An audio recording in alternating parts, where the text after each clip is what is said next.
hal-hal, amalan-amalan yang boleh jadi kita lihat seperti biasa, namun ternyata dalam pandangan Allah Subhanahu wa taala dia tidak disukai sekalipun dia tidak mengandung dosa. Dalam kaidah fikih, satu amalan yang tidak disukai oleh Allah Subhanahu wa taala sekalipun tidak mengandung dosa, maka ia diistilahkan dengan nama makruh. Makruh. Dari kata kariha, yakrahu, kurahan, makruhan. Sesuatu yang tidak disukai oleh Allah Subhanahu wa taala, namun sekalipun ia tidak mengandung dosa. Para ulama memberikan turunan beberapa aktivitas yang khususnya seringkali terjadi di bulan Ramadan, namun ia dipandang sangat tidak disukai oleh Allah Subhanahu wa taala sekalipun Anda tidak berdosa saat melakukannya.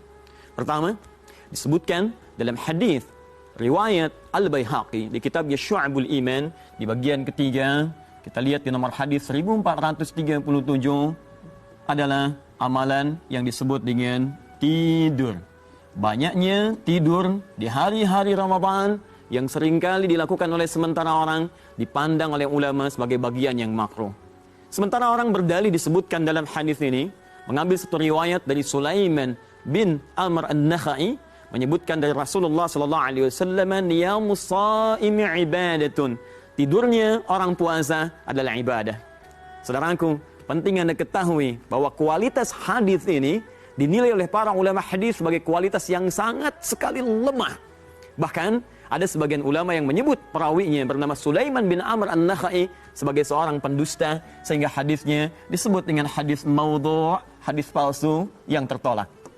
Karena itu, bagian pertama yang disampaikan oleh para ulama, jangan sampai Anda isi sampai hari ke-16 ini dengan aktivitas yang tidak bermutu. Anda memang tidak berdosa kalau Anda perbanyak tidur saat hari-hari puasa. Tapi sayang, ada amalan yang mungkin Anda banyak tinggalkan.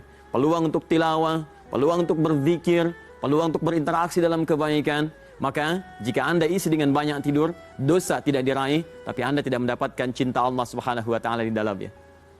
Amalan kedua disebutkan juga oleh para ulama, saat datang bulan Ramadan, seringkali ada sementara orang yang merasakan haus yang sangat dalam, kemudian dia mencoba untuk berinteraksi dengan air secara berlebihan. Ada yang banyak berkumur-kumur, ada yang banyak kemudian mandi, bahkan tidak sedikit orang yang sering berenang dan sebagainya. Maka pada bagian yang kedua ini pun, para ulama menyarankan, jika sudah tiba perasaan haus mendalam, tidak salah bagi Anda kalau ingin sekedar berkumur-kumur. Tapi memperbanyak kumur-kumur di siang-siang Ramadan bisa menyebabkan potensi yang sangat besar air masuk ke dalam kerongkongan Anda sehingga menyebabkan batalnya puasa.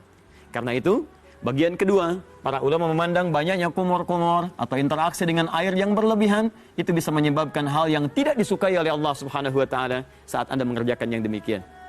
Ketiga, mohon maaf khusus bagi para ibu yang menyiapkan bukaan puasa, yang menyiapkan hidangan menjelang berbuka, maka disarankan oleh para ulama tidak Anda mencoba atau mengecap bagian masakan yang akan Anda hidangkan atau sekedar memperbanyak menghirup baunya makanan sehingga sampai terasa ke kerongkongan. Itu bisa menyebabkan batalnya puasa jika memang ada hal-hal yang Anda rasakan, tapi minimal tidak disukai oleh Allah Subhanahu wa taala meskipun Anda tidak dosa melakukannya. Saudaraku, dimanapun Anda berada, tiga hal ini hanya contoh untuk bisa kita perhatikan dengan amalan Ramadan kita agar bisa berkualitas. Ambil contoh ini untuk meningkatkan motivasi kita. Jangan sampai Anda kerjakan ibadah Ramadan dengan hal-hal yang sia-sia yang tidak disukai oleh Allah Subhanahu wa taala.